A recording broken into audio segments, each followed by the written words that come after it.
All right. Well, I'm eager to share. My number two is Baby Doll. Interesting. Really? Yeah, yeah. No, that wasn't a negative reaction. I was drinking at the time that you told me, and it took me a moment to process it. And I was like, I genuinely did find it to be an interesting choice. Yeah, I've not watched this one for quite a while. This You may is need to refresh me on it. I remember the tragic ending, but not much else. this one's awesome. I wish I knew you were drinking the liquid because then I could have said something insane like, and made you spit it out and drink it. My number two is fucking I don't know. I've got Batman in my basement, the Yeah, masterpiece from the first season. yeah. All right, Baby Doll. So, like kind of we've teased here and there.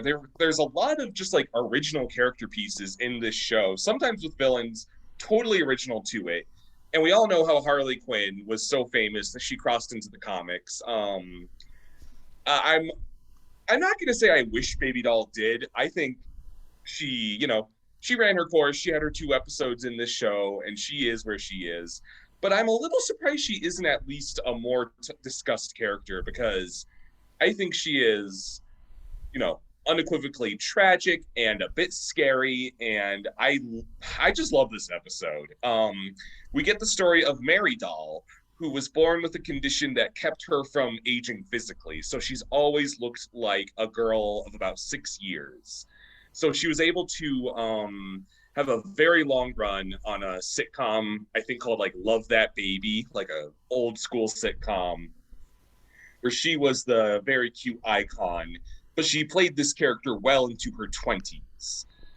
We eventually learned that, the show, as sitcoms do, kind of fell apart. She wanted to do serious acting, but because she always looked like a 6-year-old, she was never taken seriously. And this gradually spiraled her into an insanity that has caused her to kidnap her co stars and force them to reenact Love That Baby forever, basically. I am genuinely surprised that Baby Doll never was incorporated into the comics. Right. Yeah. I think I'm willing to wonder if, there's only, her weapons are like, oh, it's a baby, a girly baby doll that shoots bullets and it's, a killer tea set and a dynamite cake. That's also all kind of stuff Harley would do. And I wonder if they found her just a little thematically redundant.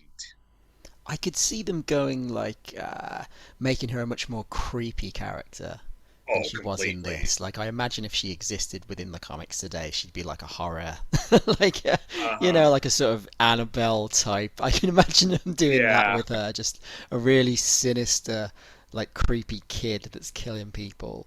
I could imagine them completely. going that route with her, and perhaps it's for the best that didn't happen.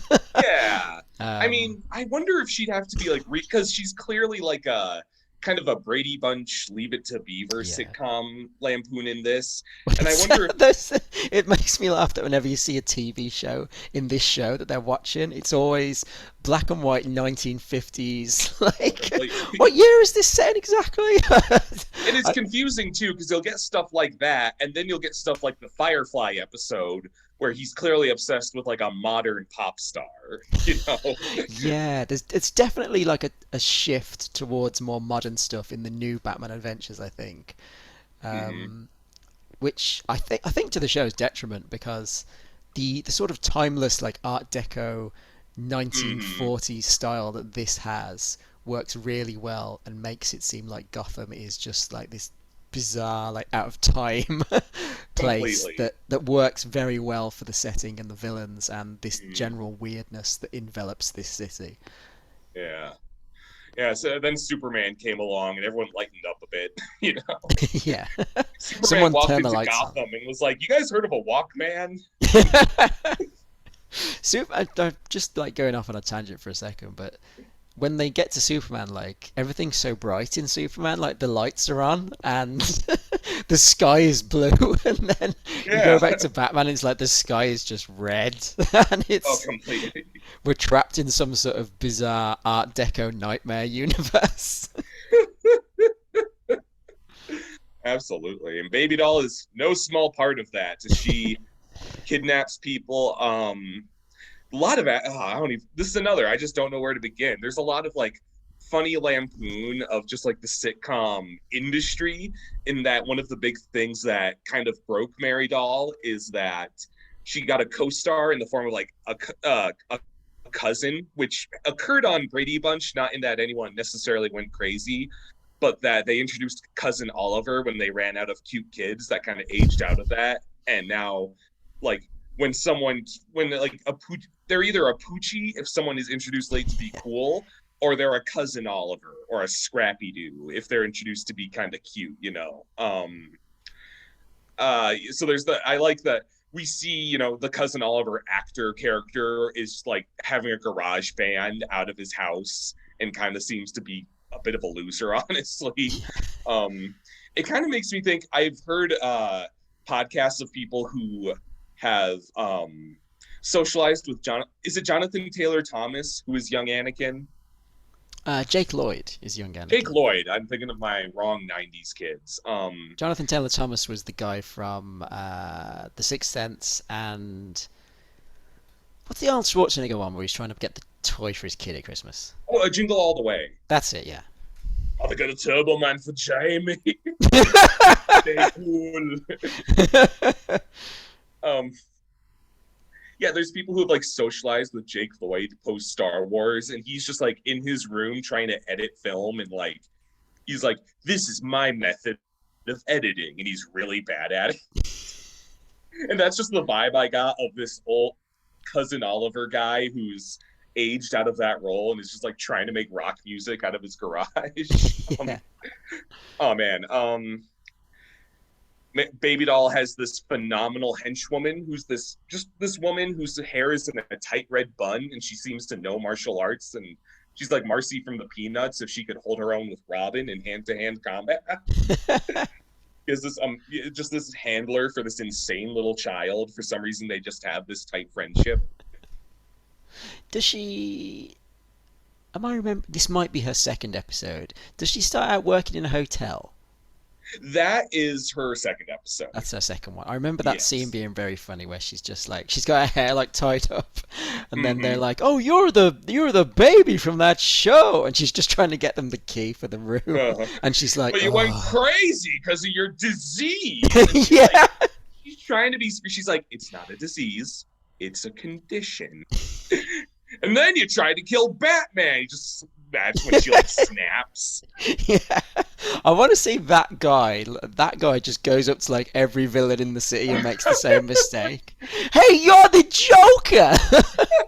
You're that Yeah, guy who. You're that you're clown. Batman. Yeah. I watched all your movies, then you fucking melted on TV. Oh, you're Dr. Victor Freeze. I remember your wife fell into that. No, she didn't. That was you.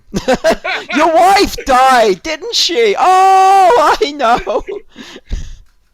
Harvey Dent. Your face looks terrible. What happened to you? Oh my god, that's a great character right there. Just the running, because he's a great way to like kind of in media res you into a villain's backstory. That this guy just Googles everybody in Gotham and has skimmed their Wikipedia page. I mean, who wouldn't? He's a relatable character. That leads us to the main event. Baby Doll herself. Her voice actress is so phenomenal because she has like the baby persona where she's, you know, talking like a little kid. Game's over, Mr. Batman. But then she like shifts just effortlessly into a miserable adult woman who no one understands and everyone has laughed at. And they're entirely different performances, but you can tell it's the same person. And they both come off super creepy. Yeah, there's a lot of mileage in, I think, this particular character just being creepy. Oh yeah. And I guess she only gets 2 episodes, so it's hard to look back and say they did all that they could with it. It's a shame she didn't show up a little bit more, but I guess this baby doll is one of the last episodes of the series, isn't it? So there wasn't really much time to do a huge amount with her. Mhm. And it is one of those situations where it's like I love this character. I would have loved to have seen her a little more, but at the same time, what we have is so good that I find it hard to really ask. Like her send off in this first episode alone, I almost could have gone without. Like I don't know if I love like the whole Killer Croc episode. That feels a little Yeah. strange to me. Even though that one does have good moments, I think that the ending of this one is one of my favorite scenes in the series. It does not fail to make me cry every time I see it when she sees her theoretical older self in the House of Mirrors and just gets so all this anger and resentment bubbles up as she shoots away all her reflections and like tears roll down her face as Batman is silent. Arguably, he didn't have to be there for this to happen. He is doesn't say a thing to be like, "Look who you could have been, Mary." He just like lets it play out and then like kind of embraces her, like, "It's all right. Let's get you out of here." And it never fails to destroy me a little bit. It is, yeah, it's absolutely harrowing the the end to this, I think. Mm-hmm. And yeah, like you say, one of those ones where Batman didn't even need to be there, like, and all he does really is stand there, doesn't he, and just wait for it to sort of. Mm-hmm. It's one of those ones where he figures out what the villain's weakness is, and he just sort of waits for them to undo themselves. I mean, what else was he gonna do? Because he can't Right. like punch Baby Doll, or, or throw an exploding gas bomb or something in her Mm-hmm. face. You can't really have him go around doing that to ostensibly a child. Well, Uh, you may forget that the hammer of justice is unisex. Bam! um, yeah, so it's it ends the only way I think it could. But it is, it's a very sad, a very, yeah, as it would be like in real life if you're someone who does have that condition. It is a real condition, isn't it? I've not imagined this. There's something to that effect. I Mm. don't know if it says like I don't know if you'd be as pristinely resembling a child as Baby Doll would, if you know No, what I no. mean. But I think there is something like that out there. Yeah, I want to say, um, you know what I'm thinking of? I'm thinking of the Robin Williams film. Um, what was that? Where he was a child in an adult body. That's I the opposite of this. like Benjamin Button, something. I That's can't not remember what right. it's called. I It's kind of know what definitely you a mean, film. but It is a yeah, film. I'm kind of uh, forgetting. but yeah, it's a sad situation. I guess like, and on the note of that finale, it makes me think of another episode which also has similarities to Heart of Ice. I could have saved some space. I want to shout out Feet of Clay too, because as a very similar finale to this one and a very similar complex to Heart of Ice, I nearly included that, but I think it like just slightly gets edged out. But it does have some of the most stunning animation in the series when he has his baby doll moment kind of and twists through all the different past roles of his. Yeah, And it is Mr. Freeze esque in that it's easy to root for him. I think Baby Doll and Mr. Freeze I think because they show up a little less than Clayface, and Clayface kind of gets shuffled into the other bad guys. His is a little easier to set aside, even though that is a great episode. Whereas Mr. Freeze and Baby Doll both feel like just these significant character pieces that are almost contained within their small arcs of smaller episodes along the way. they have their own like specific grudges and Mm-hmm. things that define them. Clayface kind of like I think in one of Clayface's appearance, he's literally just like robbing a store, isn't he? Yeah. That's his thing, which is fine. But he's not. He doesn't have like a specific grievance. I guess it's more it's like Mm-hmm. his life was ruined, but he kind of gets to a point where he's like, well, I'm a shapeshifter with superpowers now. I guess I'll make the best of that. But you There's can't.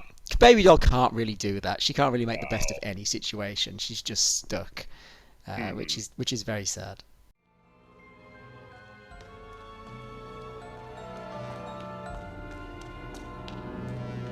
Look, that's me in there. The real me. there I am. But it's not really real, is it? Just made up and pretend like my family and my life and everything else.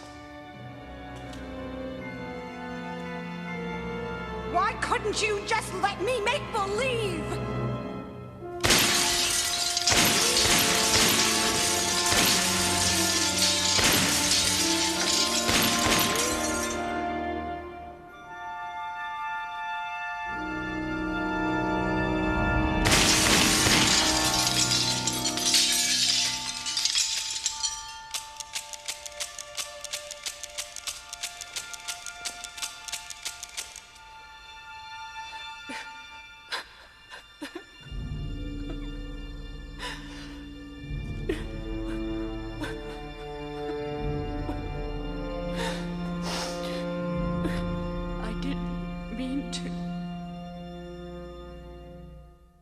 I'm happy to bounce the ball back into your court, sir. My number 2 is Trial. All right. A big multi-villain episode where Batman is put on trial at Arkham Asylum by the villains, and the new district attorney, can't remember her name now, Janet Van Doren, I want to say. That's about right. The finally appointed district attorney to replace Harvey Dent after 2 years, who at the start of the episode is very anti-Batman, but by the end she sort of comes to understand that they need Batman, but she still doesn't want Batman, and Batman agrees, and that they have a nice little moment of understanding. Which is a nice plot, but I wish I could say that I'm invested in that side of the plot. I'm not. It's just the absolute insanity of just like all the villains being there and the wacky hijinks that ensue when they try and put him on trial. Oh, it's wonderful. Because it's a very funny episode, I think, and it just goes from one joke to the next when all the villains get involved. Just absolute hijinks. I made a video on my own page not long ago dissecting the films The Batman and Joker, and how a lot of that has to do with social response to people kind of turning on Batman because of for grievances kind of brought up by our district attorney in this episode. And I feel this is like the earliest and one of the better arguments against that, in that Batman is, people think they're awful smart being like, oh, Batman's just bullying all these mentally ill people.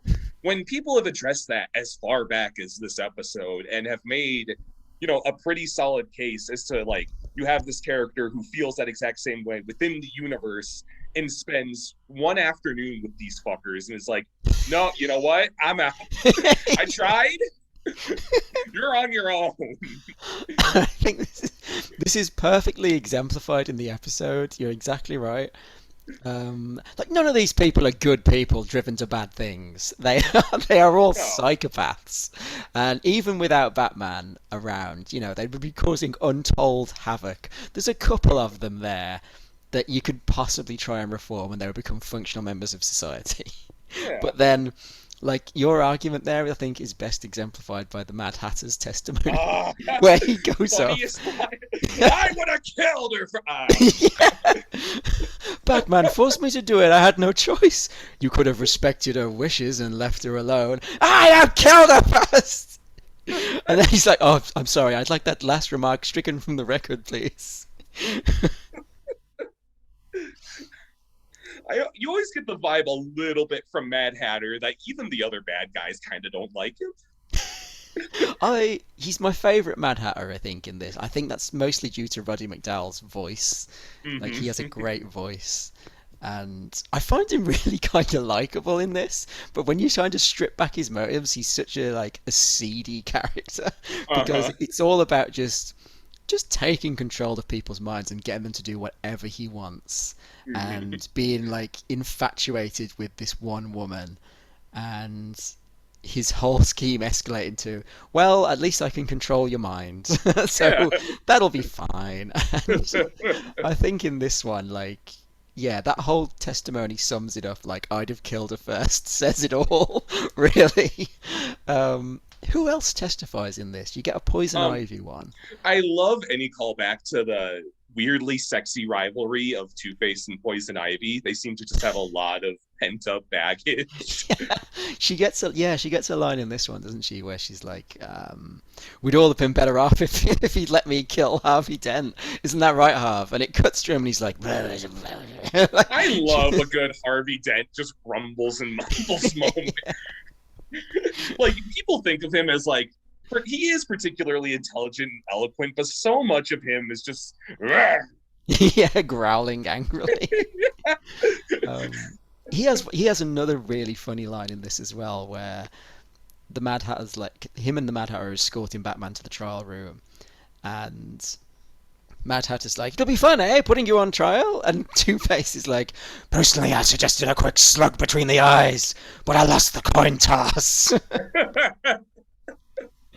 And a great use of Two-Face as well, because his law background comes into play in this, because he's the prosecution, which is great. You get Poison Ivy on the stand. Her one isn't quite as funny as some of the others. Like, it's just her just going mad when someone plucks a plant. And then you have the great Harley Quinn interview where she just turns it around and she's like, "Thank you, Batman." And it's like, no, you've missed the point of what they're trying to do. But like, Joker as the judge is brilliant as well. Just the little touches, like his gavel is a rubber chicken, and he has that great bit where, people say that like the Harley, and maybe controversially what I'm about to say, the Harley and Joker relationship is like really toxic and abusive and horrible. And I think this show walks a fine line. Like, it's definitely, going out with the Joker is not a nice experience, but but they're on much more of an even keel in this show. Like, you have a couple of moments where Joker is like overly abusive, like in Mad Love, where he just chucks her out of a window. But then you have stuff like this one where Harley finds out that he ratted her out so he could get reduced jail time, and she just starts strangling him. And Joker's like, "The witness is excused," and they have to drag her off him. Because and what I think I noticed a similar dynamic. It's because this is the earliest instances of Joker and Harley, and we're not in that post-analysis world where it's like, Mad Love happened in the very last season, and it was, I feel like, the writer's last statement on, let's kind of deconstruct this a bit. And people kind of ran with it since then. And whereas before that, it was more Bonnie and Clyde, whereas they're both more, they're not great partners as romantically, but they are kind of on the same page. Yeah, and you could picture them together. Joker is ultimately a psychopath and a terrible person. Right.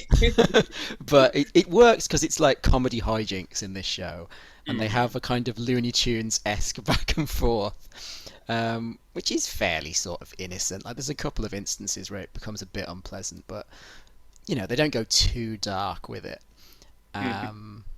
Yeah, and there's another bit in this where Joker's trying to shoot Batman with a machine gun when they're in the dark, and he just like, the ventriloquist is like, "Hold on, you'll hit crack," and Joker goes, "What's your point?" And he just keeps firing the gun, and like, he almost hits Harley with the gun.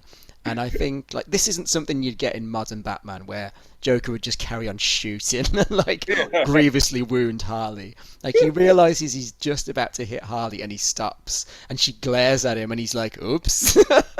And they play it off as very comedic. I'm glad you brought up ventriloquist. He's not in this one a ton, but he's a small time favorite of mine, and both of his episodes were like very difficult cuts to my top 3. I almost had both of his solo appearances. He's great, yeah. He's wonderful. All raw. He's the I guess the bailiff would be the term for it. He has that great bit where the ventriloquist is going, "Oh yay, oh yay," and all the criminals are just carrying on talking, and Scarface is like, "He said, oh yay, you mugs! Shut up!" And everyone goes quiet. I love it. And then he gets decapitated at the end of this. And like, Scarecrow goes in with his scythe and accidentally like decapitates Scarface. But after the head falls down the stairs, you just hear, "I'm hit, boys!" Which is a great little moment. I remember hearing some older interviews with the I had the season 4 DVD, and that one had like a villain file of the writers talking about each one. And they said that they just got so much joy from getting to do gratuitous violence to Scarface because he's just a puppet and they could get away with it. Yeah, he gets put into a wood chipper, doesn't he? Then he just gets Yep. shot. Uh, something else terrible happens. Yeah, he gets decapitated in this one. Um, yeah, what a great pairing, ventriloquist and Scarface. They're so good. Oh man. I Yeah, don't. this is an awesome choice. There's a couple like we're gonna get all the villains together episodes, and I think a lot of people tend to lean towards Almost Got 'Em, and that one's great. I'm glad this one's getting its due on our show. Yeah, almost got him nearly. I always think of those two kind of interchangeable. Mm-hmm. And I think I rewatched them both for this, and Almost Got Him is really good, but I think it shines with the scenes of them playing cards and just the back and forth Mm-hmm. between all the villains, like Joker cheating at poker. um, They and then both these episodes have Killer Croc rock jokes too. they do, yeah. It's not well, it's not Throw a even Killer rock Croc, at is it? him. And yeah, I like that they keep bringing that back. Croc has a Is there bad time in this one as well. He gets machine gunned by Joker, then he gets electrocuted, then he gets blown up. is there ever, maybe I'm just misremembering, is there ever like a directly Killer Croc focus, or is he always there just to get like shat on? He gets no, he gets two episodes. He gets his introduction one, Hmm. Vendetta, which is about like his backstory with Bullock, and Right. then he gets what's it called? A sideshow where he meets like the circus freaks, and he convinces them he's a good Hmm. person. I tend to forget those because I remember this one, him getting abused in this one, him getting beaten up by Bane, him Yeah. getting kind of screwed over with Baby Doll. Yeah, he has a bad time. Yeah. um, yeah, I can't think of. I think I'm done with this one. I was just trying to think All of. There's right. another Joker line that really makes me laugh, where it's after all the lights go out, and Joker's like, "No!" And then somebody goes, "No." Two Face goes, "Nobody panic!" And then they like turn a lighter on, and Harley's hanging from the roof in a straitjacket, and Joker goes, "Okay, start panicking."